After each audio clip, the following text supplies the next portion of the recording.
बच्चों, हम क्लास 12 की गणित का अध्याय 11 त्रिविमीय ज्यामिति 3 डायमेंशनल ज्योमेट्री का अध्ययन कर रहे हैं। पिछले सेशन में हमने अंतरिक्ष में दो रेखाओं के मध्य कोण निकालने के बारे में अध्ययन किया है। बच्चों, आज के इस सेशन में अंतरिक्ष के अंदर दो रेखाएं हैं और उनके बीच की दूरी, न्यूनतम दूरी, उसके बाद निकालने के बारे में अध्ययन करते हैं। तो बच्चों, अंतरिक्ष में दो रेखाएं किस प्रकार की हो सकती है?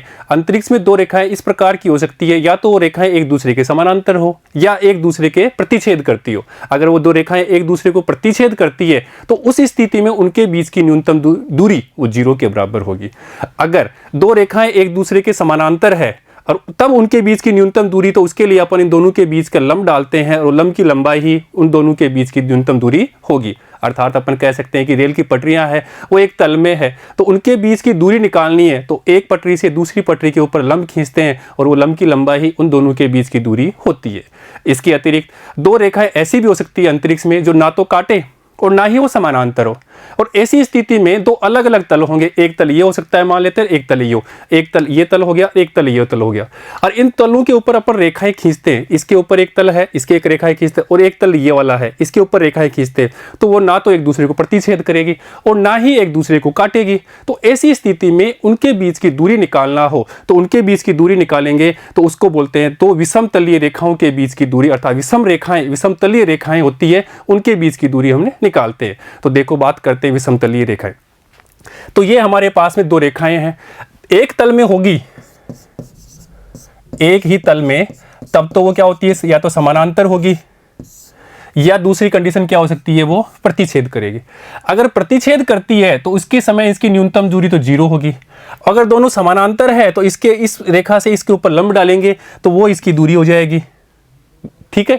दूसरी कंडीशन क्या होती है, अगर दो अलग अलग तल है, यहां तो तल क्या था, एक ही तल था, अब क्या है कि दो अलग अलग तल लेते हैं जिसकी हम बात कर चुके हैं। एक तल ये तल है, दूसरा मान लो तो इस हथेली का तल है, तो यहां पे एक रेखा खींचते, एक रेखा यहां पे खींचते, ये अंतरिक्ष में है, तो ये रेखाएं ना तो एक दूसरे को समानांतर होगी और ना ही प्रतिच्छेद करेगी।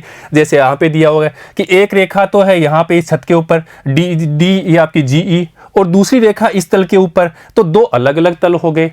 तो इन अलग अलग तल, तो उनको बोलते हैं अलग अलग विषम तलीय रेखाएं। इस प्रकार की रेखाओं क्या बोलते हैं, विषम तलीय रेखाएं, जिनका तल क्या होता है, अलग अलग होता है। तो इसके बारे में अपन बात करते हैं कि विषम तलीय रेखाओं की बीच की दूरी कैसे निकालते हैं। मान लो हमने दो अंतरिक्ष में दो रेखाएं ली, एक ली हमने L1 और दूसरी ली L2, और ये क्या है, विषम तलीय रेखाएं हैं, अर्थात दो अलग अलग तल के ऊपर रेखाएं हैं। ठीक है। अब देखिए, इनके बीच की हमें ये दूरी निकालनी है, तो इसके लिए हमें क्या करना पड़ेगा, इस रेखा से इस रेखा के ऊपर हमने क्या कर दिया, लंब डाल दिया। अब देखिएगा,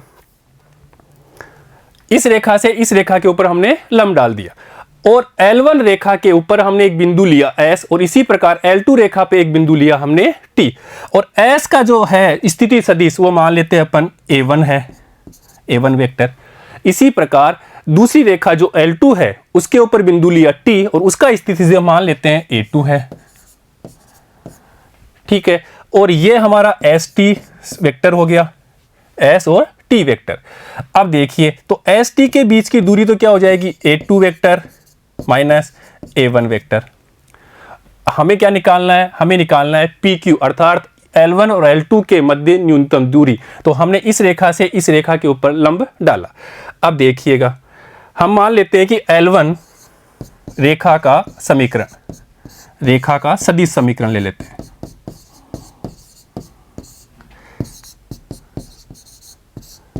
और वो हमने पिछले चैप्टर में पढ़ चुके हैं कि वो होता है R vector equal to A1 vector plus lambda B1 vector. यहाँ पे A1 क्या है, इस बिंदु, ये जो बिंदु S है, इसके निर्देशांक हमने लिए x1 y1 z1, और इसके स्थिति सदिश क्या है, A1 वेक्टर। तो एक बिंदु से जाने वाली और दूसरा बिंदु P, उससे एक बिंदु से गुजरने वाली रेखा का समीकरण हम पिछले चैप्टर में पढ़ चुके हैं, वो ये के बराबर होता है। B1 क्या है, इस L1 के समानांतर एक स्थिति सदिश है, L1 के समानांतर एक सदिश है। यहां पे मान लेते हैं इस L1 के समानांतर ये मान लेते हैं कोई B1 वेक्टर है। इसी प्रकार L2 रेखा का सदिश समीकरण,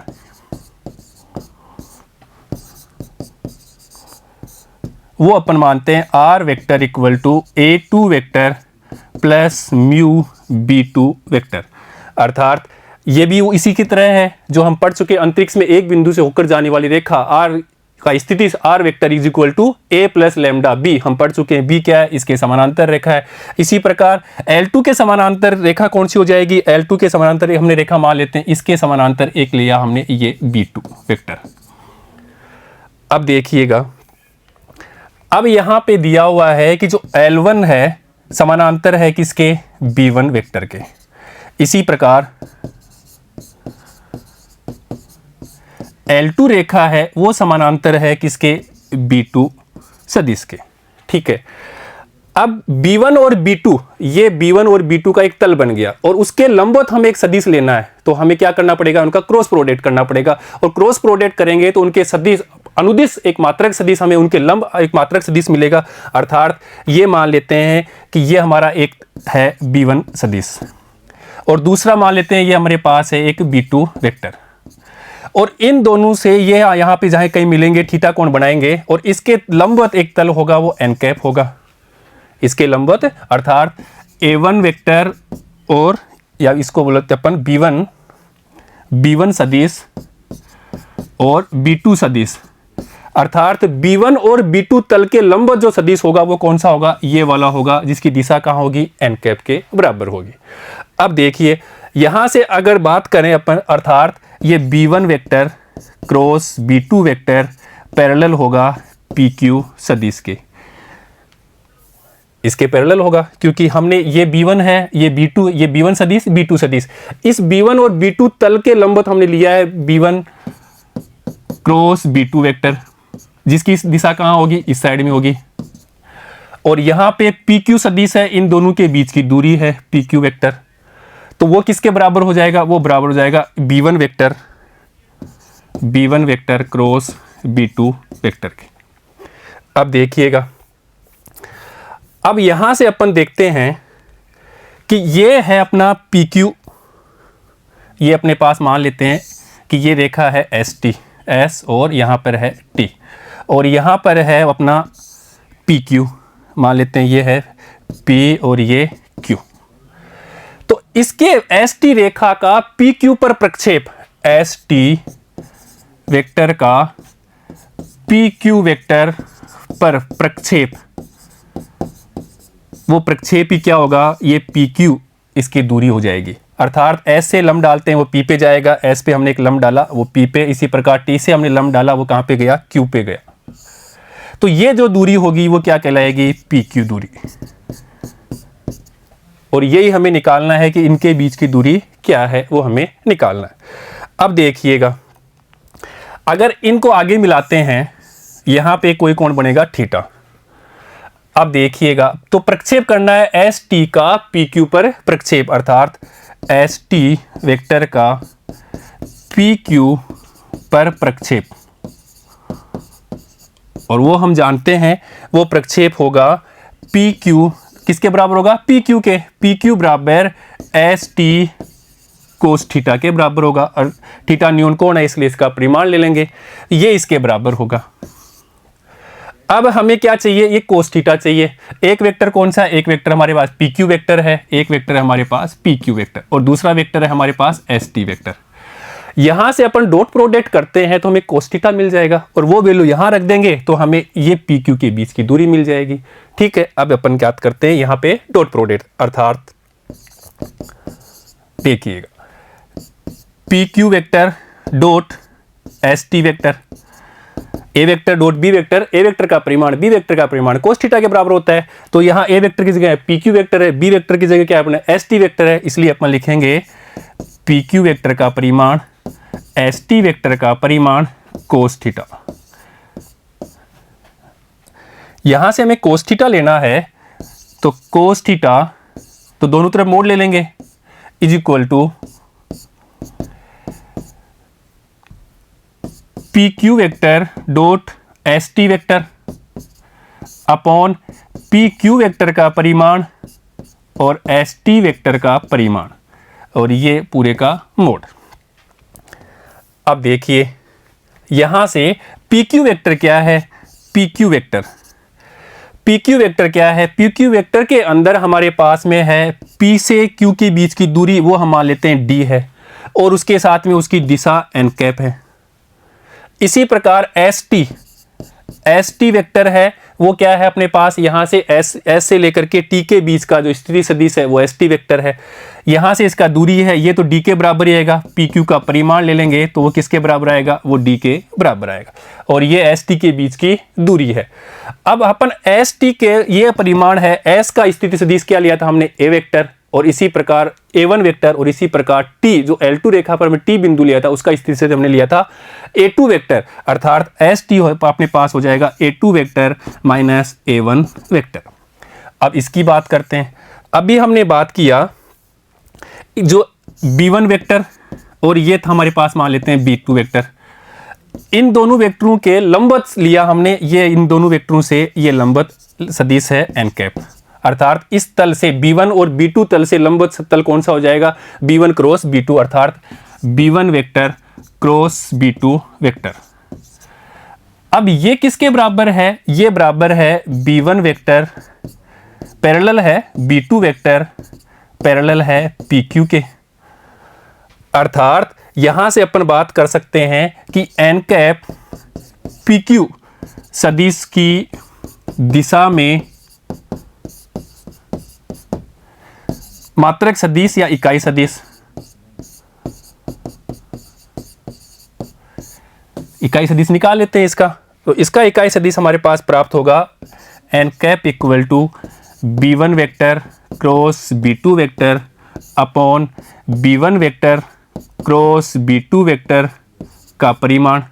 यहाँ से इसकी इकाई सदिश क्या हो जाएगा, इसके बराबर ही हो जाएगा। इसके पी क्यू की दिशा में इकाई सदिश या मात्रक सदिश, ये हमारे पास n कैप प्राप्त हो गया। इसको देते हैं समीकरण 3।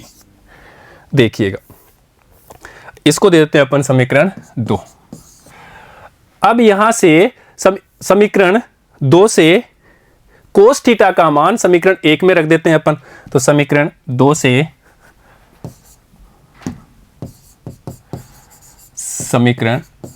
से कोस थीटा का मान समीकरण 1 में रखने पर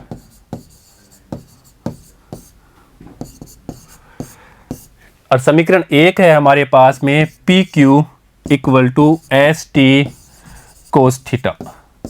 कोस थीटा का मान अपन समीकरण 2 से रख देते हैं, इसलिए P Q is equal to, और पी क्यू क्या है, ये दूरी है डी है जो हमने ली है, पी क्यू के बीच की दूरी D is equal to S T, और पी वेक्टर यहाँ से अपन रख देते हैं इसका मान, कोस थीटा का मान वो था अपना P Q vector dot S T vector upon P Q vector का परिमाण और एस टी वेक्टर का परिमाण। ये हमने कोस थीटा का मान यहाँ से रख दिया बच्चों समीकरण 2 से।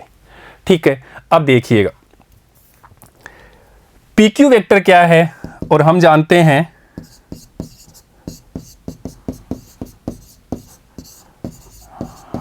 हैं कि P Q vector is equal to D, उसकी दूरी है परिमाण और ये उसकी दिशा, ये है अभी निकाला हमने। इसी प्रकार से एस टी वेक्टर, इसी प्रकार हम जानते हैं एस टी वेक्टर अर्थात L2 रेखा पे A2 सदिश स्थिति सदिश और L1 रेखा पे T बिंदु पर A1 स्थिति सदिश, उनके बीच की दूरी वो हम निकालते हैं A2 vector minus A1 vector. तो ST का मान ये ले लिया, PQ का मान ये रुक गया। अब अपन यहाँ पे रख देते हैं यहाँ पे, इसलिए PQ is equal to D is equal to ST, ये क्या है, दूरी है, इसको भी अंदर लेते परिमाण में, अपॉन ये अपने पास में यहां से देखो PQ, इसकी जगह अपन लिख देंगे यहां से D डॉट एन कैप, दिशा और परिमाण, ये दिशा और ये परिमाण। ST वेक्टर को अपन लिख देंगे A2 vector minus A1 vector, यहां से लिखते हैं हमने। अभी देखिए अपॉन PQ का परिमाण अर्थात PQ की दूरी वो क्या है D, वो यहां लिख देते हैं। और यहाँ पे ST को हम ऐसे कैसे लिख देते हैं, ये क्या है, दूरी है, ST ये परिमाण ही है, और यहाँ पे भी दूरी है, तो ये ST से तो ST कैंसिल हो गया, यहाँ पे भी दूरी है, यहाँ पे भी दूरी है, इसलिए PQ इक्वल टू D बराबर, अब देखो D ये डी से डी भी कैंसिल हो रहा है। एन वेक्टर का मान यहां से आप निकाल देते हैं, जो पी क्यू के, यहां से देखिए ये पी क्यू के अनुदिश मात्रक सदिश P Q N cap, P Q की दिशा में इकाई सदिश है, मात्रक सदिश है, जिसका मान क्या है यहां से ले लेते हैं समीकरण 3 से, वो वहां पे रख देते हैं। तो देखिएगा, तो समीकरण 3 से यहां पे एन कैप का मान रख देते हैं, इसलिए एन कैप का मान b1 vector cross b2 vector upon b1 vector cross b2 vector का परिमाण, और यहाँ पे है अपने पास में dot a2 vector minus a1 vector. तो बच्चों ये आ गई दो रेखाएं जो कहां पर है, अलग अलग तल में है, विषम तलीय रेखाएं, उनके बीच की दूरी d is equal to b1 vector cross b2 vector dot a2 vector minus a1 vector upon b1 vector cross b2 vector का परिमाण, और ये पूरे का मोड ले लेंगे तो हमारे पास क्या प्राप्त हो जाएगी, दो रेखाओं के बीच की दूरी। और रेखाएं कैसी है, विषम तलीय रेखाएं, विषम तलीय रेखाओं के बीच की दूरी।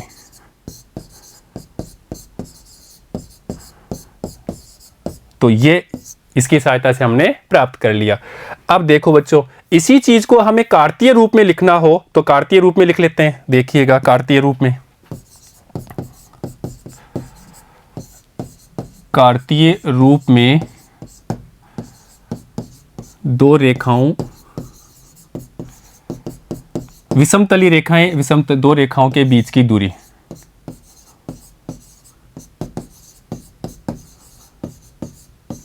मान लेते हैं जो पहली रेखा है उसका समीकरण अपन लिखते हैं x minus X one upon A one is equal to Y minus Y one upon A B one is equal to Z minus Z one upon C one. ये रेखा है अपनी L1 रेखा मानी थी, उसका कार्तीय समीकरण। इसी प्रकार दूसरी रेखा का समीकरण मान लेते हैं x minus X two upon A two is equal to Y minus Y two upon B two is equal to Z minus Z two upon C two. ये दूसरी रेखा जो L2 हमने मानी थी उसका कार्तीय समीकरण है। अब इनके बीच की दूरी निकालनी है, तो बच्चों इनके बीच की दूरी का फॉर्मूला तो अभी हमने निकाल लिया है, d equal to b1 vector cross b2 vector dot a2 vector minus a1 vector upon b1 vector cross b2 vector का परिमाण, और ये पूरे का मोड। तो देखिएगा ये समीकरण पहला वाला बिंदु है, जो रेखा जा रही है वो x1 y1 z1 से गुजरती है और जिसके दिक् अनुपात हैं a1 b1 c1, और दूसरी रेखा के निर्देशांक है जो t बिंदु हमने माना था उसके निर्देशांक x2 y2 z2, और उसके दिक् अनुपात, उसके समानांतर रेखा उसके दिक् अनुपात है a2 b2 और c2। अब यहाँ पे देखिएगा, इससे पहले अपन बात कर लेते हैं, अपन पढ़ चुके हैं कि a vector dot b vector cross c vector अगर इस रूप में है, और यहाँ a वेक्टर के घटक मान लेते हैं, a वेक्टर के घटक है a1 i cap plus b1 j cap plus c1 k cap. इसी प्रकार b वेक्टर जो है उसके घटक मान लेते हैं b1 i cap plus b2, या a2 कर लेते हैं इसको, a2 i cap plus b2 j cap plus c2 k cap. इसी प्रकार c वेक्टर के घटक मान लेते हैं a3 i cap plus b3 j cap plus c3 k cap. इस रूप में लिखना है तो बच्चों इसको अपन लिख सकते हैं, या तो इन दोनों का अपन क्या कर देते हैं सारणी की सहायता से फिर डॉट प्रोडक्ट करेंगे, या इसको सीधा भी हम पढ़ चुके हैं, इसको सीधा भी अपन लिख सकते हैं a vector dot b vector cross c vector. पहले तो इन दोनों का सारणी निकालेंगे फिर डॉट प्रोडक्ट करेंगे, वो इसके बराबर ही आएगा, इसके घटक a1 b1 c1 a2 b2 c2 a3 b3 c3। अर्थात यहां से अपन इसको सोल्व करेंगे तो देखिएगा a1 B2C2 माइनस B3C2, ऐसे ही माइनस 8B1, B1 के साथ में यहाँ से A2C2 minus A3C2 plus C1, C1 के लिए A2B3 माइनस A3B2। तो इसकी सहायता से अपन सोल्व कर लेंगे। अब ये क्यों लिखा है, क्योंकि यही अपने पास में यहाँ पे इसी रूप में है, ये देखिए ये इसी रूप में है।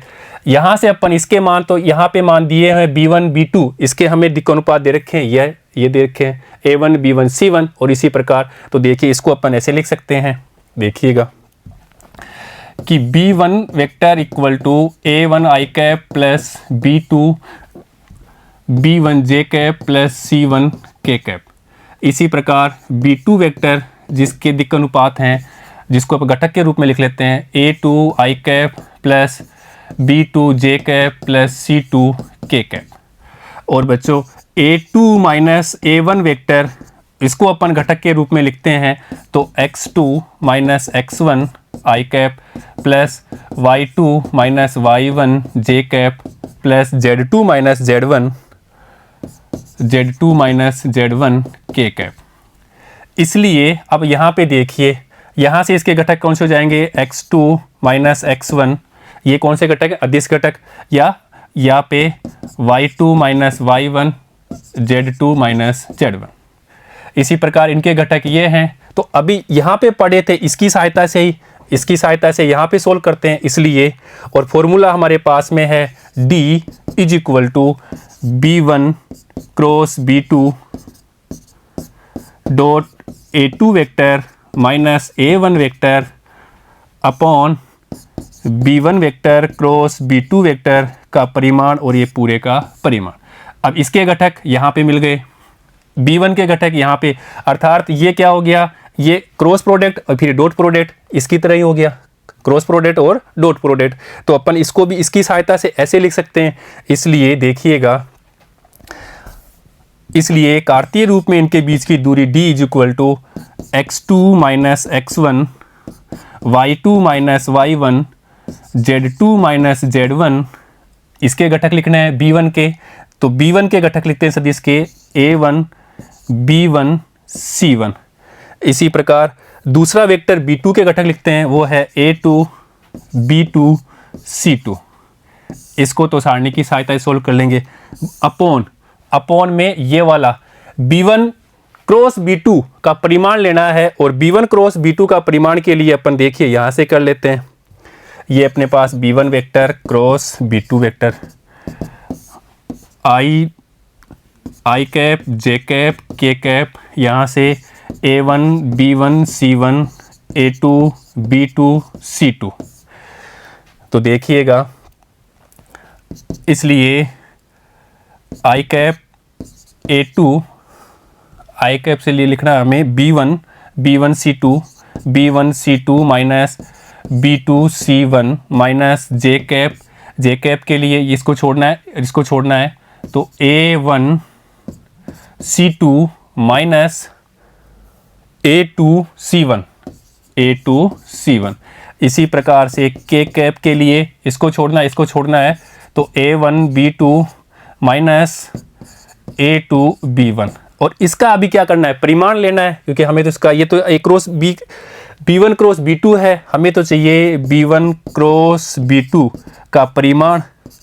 इसके लिए क्या करना है, इसका वर्गमूल कर लेना है। तो देखिए इसको ले लेते हैं यहाँ से, तो is equal to B1 C2 minus B2 C1 का square plus A1 C2 minus A2 C1 का square plus A1 B2 minus A2 B1 का स्क्वायर और इसका अंडर रूट। इसकी सहायता से अपन इसको कर लेते हैं, क्योंकि हम जानते हैं कि R vector equal to x i cap plus y j cap plus z k cap होता है, और इसका परिमाण लेना है तो R वेक्टर का परिमाण equal to x square plus y square plus z square का अंडर रूट। तो इसकी सहायता से हम इसका परिमाण निकाल लिए, और ये परिमाण अपन यहाँ रख देंगे इसके अपॉन में, तो वही अपना आंसर हो जाएगा। तो अपन इसके नीचे अंडर रूट देखिएगा,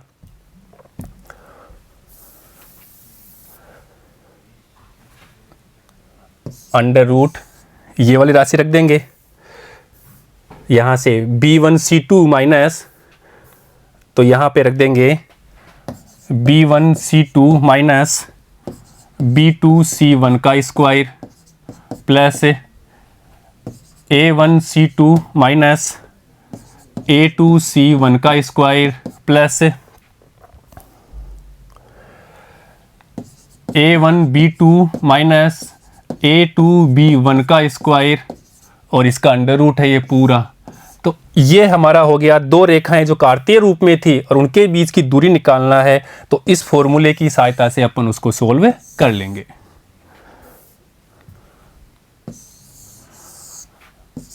ठीक है बच्चों, तो इस प्रकार से हम उसको कार्तीय रूप में लिख करके उसका दो रेखाओं के बीच की दूरी निकाल लेंगे। अब इस चीज को अपन उदाहरण से समझते हैं, देखिएगा।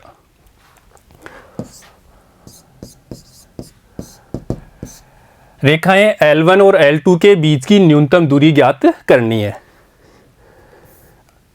अच्छी तरह समझिएगा, ये मान लेते हैं अपनी रेखा है L1 और ये दूसरी रेखा है L2, दो अलग अलग तल में है। और उसका पता कैसे लगेगा? उसका पता लगेगा इससे। ये है रेखा का सदिश रूप A vector plus lambda B vector. ये दूसरा है समीकरण, दूसरी रेखा का समीकरण A वेक्टर या A1 vector plus mu B2 vector.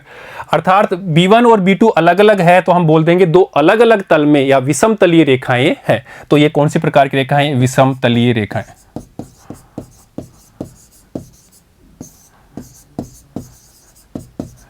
अर्थात ये दो अलग अलग तल में रेखाएं हैं, उनके बीच की दूरी हमें निकालना। अब बच्चों यहां इस रेखा से इसके ऊपर लंब डाला और वो लंब है, ये है P बिंदु और ये है Q बिंदु, और इसी का मान हमें निकालना है। वो लेते हैं इसकी बीच की दूरी D। इस रेखा पे कोई बिंदु लिया, हमने लिया मान लो T बिंदु, और इस बिंदु पे लिया हमने S। इसका जो वेक्टर A1 है स्थिति सदिश, वो यहाँ पे दिया हुआ है, A vector equal to I cap plus J cap. इसी प्रकार यहाँ पे बिंदु T लिया जिसका स्थिति सदिश है A2 वेक्टर, और A2 वेक्टर का मान यहाँ पे देखो बच्चों, A2 वेक्टर का मान इस समीकरण में यहाँ पे दिया हुआ है, is equal to 2I cap plus J cap minus K cap. या अपन कह सकते हैं इसको कि हम R vector equal to A1 vector plus lambda B1 vector से तुलना करते हैं समीकरण 1 की। इसी प्रकार R vector equal to A2 vector, इसके समानांतर इसका रेखा का समीकरण ये है, मान लेते हैं B2 vector plus mu B2 vector. तो इसकी तुलना इससे कर लेते हैं, इसकी तुलना समीकरण 1 से कर लेते हैं। तो ये तुलना करेंगे तो भी यही मान आएगा, A1 वेक्टर की जगह यहाँ पे आएगा I प्लस J। इसी प्रकार A2 वेक्टर की आएगा 2I plus J minus K, 2I plus J minus K। और यहाँ पे B1 वेक्टर की बात करेंगे, तुलना करते हैं इससे, तो B1 वेक्टर की तुलना यहाँ से हो जाएगा, तो ये 2I cap minus J cap plus K cap. इसी प्रकार से B2 वेक्टर इसकी तुलना इससे करते हैं समीकरण 2 से, इसको देते हैं समीकरण 3 और इसको 4। तो समीकरण 2 और 4 से तुलना करते हैं, तो यहाँ में B2 वेक्टर मिल जाएगा, तो ये होगा 3I cap minus 5J cap plus 2K cap. तो ये अपना ST वेक्टर हो गया, ये ST वेक्टर, ये है A2 vector minus A1 vector. ये दूरी है, इसके समानांतर मान लेते हैं ये है B1 वेक्टर, और इसके समानांतर ये मान लेते हैं ये B2 वेक्टर। और इन दोनों B1 और B2 के तल के लंबवत लिया, वो हमने लिया B1 vector cross B2 vector, वो इन दोनों के तल के लंबवत, अर्थात इसके समानांतर है, PQ के इस वेक्टर के समानांतर है। इसका जो लंबवत तल मिलेगा हमें B1 और B2 वेक्टर के लंबवत तल मिलेगा, कौन सा? वो n cap B1 cross B2 vector के। अब यहाँ पे देखिए, अब इनके बीच की दूरी का फॉर्मूला हम जानते हैं, पढ़ चुके हैं, D इक्वल टू यहाँ पे B1 vector cross B2 vector dot A2 vector minus A1 vector upon B1 vector cross B2 vector का परिमाण और ये पूरे का मोड। अब यहाँ पे देखो, B1 वेक्टर B2 वेक्टर ये है, तो यहाँ से हमें क्या करना है, क्रॉस प्रोडक्ट करना है। A2 vector minus A1 vector यहाँ से ले लेते हैं, A2 माइनस A1 यहाँ से निकाल लेते हैं, तो इसको दे देते हैं समीकरण 5 दे देते हैं इसको, ये समीकरण 5 दिया और ये समीकरण 6 दिया। तो समीकरण 5 और 6 से देखिए, समीकरण 5 व 6 से, तो A2 vector minus A1 vector is equal to 2i cap plus j cap minus k cap minus A1 vector i cap plus j cap. इसको अपन सोल्व करते हैं तो 2i माइनस i, तो यहाँ पे i कैप, j प्लस का और माइनस का, तो ये 0j कैप और ये माइनस k कैप, अर्थात अपन लिख सकते हैं i cap minus k cap. ये प्राप्त हो गया हमें A2 vector minus A1 vector. अब अपन निकाल लेते हैं B1 vector cross B2 vector, और इसके लिए अपन सारणिक का यूज़ कर लेते हैं, i cap j cap k cap, और इसके घटक लिख देते हैं अपन यहाँ से 2 माइनस 1 1, तो यहाँ पे तो लिख देते हैं 2 माइनस 1 1। इसी प्रकार इसके घटक लिख देते हैं 3 माइनस 5 2, तो यहाँ लिख देते हैं 3 माइनस 5 2।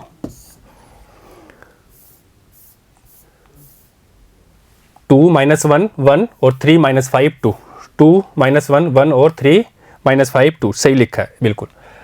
अब देखिएगा इसको सोल्व करते हैं अपन अभी, इसलिए i कैप यहाँ से -2 और यहाँ पे माइनस माइनस प्लस के 5, ये -2 और ये माइनस माइनस तो प्लस हो गया। इसी प्रकार माइनस j कैप, यहाँ पे देखो 4 माइनस 3 प्लस k कैप के लिए -10, तो ये माइनस का 10 हो गया, और ये माइनस माइनस प्लस, तो यहाँ पे लिखेंगे +3 is equal to 3i cap, यहाँ से माइनस तो माइनस j कैप 1 हो गया, तो माइनस j कैप, और यहाँ पे -7 k कैप।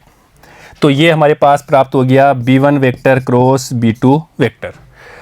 अब इसका परिमाण भी निकाल लेते हैं, तो इसका परिमाण भी निकाल लेते हैं। तो B1 vector cross B2 vector, इसका परिमाण निकालते हैं तो 3 का स्क्वायर प्लस माइनस 1 का स्क्वायर प्लस माइनस 7 का स्क्वायर का अंडर रूट, इसलिए 9 प्लस 1 प्लस 49 का अंडर रूट 50, और ये हो जाएगा 59 का अंडर रूट। तो हमारे पास B1 वेक्टर और B2 वेक्टर का परिमाण मिल गया, और B1 vector cross B2 vector भी मिल गया, और A2 vector minus A1 vector भी मिल गया।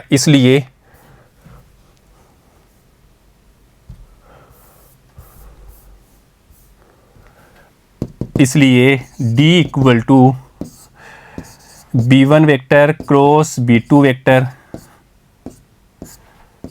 Dot A2 vector minus A1 vector upon B1 vector cross B2 vector का परिमाण पूरे का मोड। तो यहाँ पे B1 vector cross B2 vector वो हमने निकाल लिया, उसका मान यहाँ से रख देते हैं। ये B1 vector cross B2 vector, ये B1 और B2, 3i minus 7, 3i cap minus j minus 7k, तो यहाँ पे तो रख देते हैं अपन ये मान D इक्वल टू, इसकी जगह अपन रख देते हैं 3i cap minus j cap minus 7k cap dot A2 vector minus A1 vector, वो हमने i cap minus j cap निकाला था, A2 vector minus i cap minus k cap, तो वो यहाँ रख देते हैं i cap minus k cap, i cap minus k cap upon इसका परिमाण यहाँ निकाल लिया हमने 59 का अंडर रूट। अब बच्चों यहाँ पे डॉट प्रोडक्ट कर देते हैं, तो i डॉट i1 तो 3 इंटू 1 3, j डॉट j है नहीं यहाँ पे है, इसलिए ये -0। यहाँ पे देखिएगा k डॉट k 1, अर्थात ये माइनस माइनस, तो यहाँ पे +7 इंटू 1 तो 7 upon under root 59। Positive value ही है ये, इसलिए अपन इसको लिख सकते हैं 10/√59 और यही हमारा आंसर है। उन दो रेखाओं के बीच की दूरी 10/√59, यही उसका आंसर है। अर्थात जो रेखाएं थी विषमतलीय, दो रेखाएं हमने दी हुई थी, एक रेखा ये और एक रेखा ये, इनके बीच की दूरी ये आ गई 10/√59, ये इनके बीच की दूरी आ गई। तो L1 रेखा जिसके समानांतर B1 सदिश लिया, इसी प्रकार L2 रेखा उसके समानांतर B2 सदिश लिया, और B1 और B2 एक तल लिया, उस तल के लंबवत हमने B1 vector cross B2 vector अर्थात इसके लंबवत मात्रक सदिश n कैप लिया, और उसके बाद में हमने वो किसके बराबर है, इसी रेखा के बराबर है n कैप, यहाँ से इसी रेखा के बराबर n कैप है, ये दोनों सारा इसके जो आएगा लंबवत होगी वो इसके समानांतर ही है। तो PQ और n कैप एक दूसरे के समानांतर सदिश हैं। फिर हमने यहाँ से इसको सोल्व किया तो ये हमने फॉर्मूला प्राप्त कर लिया था। इस फॉर्मूले हमने कंपेयर किया कि A1 क्या है, A1 वेक्टर क्या है, A2 वेक्टर क्या है, B1 वेक्टर क्या है, B2 वेक्टर क्या है, वो हमें इसके कंपेयर करने से हमें प्राप्त हो गया। फिर फॉर्मूले में हमें इसको रख दिया और सोल्व कर लिया तो हमें आंसर प्राप्त हो गया। ठीक है बच्चों, तो बच्चों आज हमने इस सेशन में दो रेखाओं के मध्य, और दो रेखाएं कहाँ थी, विषमतलीय रेखाएं, अर्थात अलग अलग तल में थी, विषमतलीय रेखाओं के बीच की दूरी निकालना सीखा है और उसको हमने एक उदाहरण से भी समझा है। ठीक है बच्चों, नेक्स्ट सेशन में एक ही तल में दो समानांतर रेखाओं के बीच की दूरी निकालने के बारे में अध्ययन करेंगे। ठीक है बच्चों, धन्यवाद।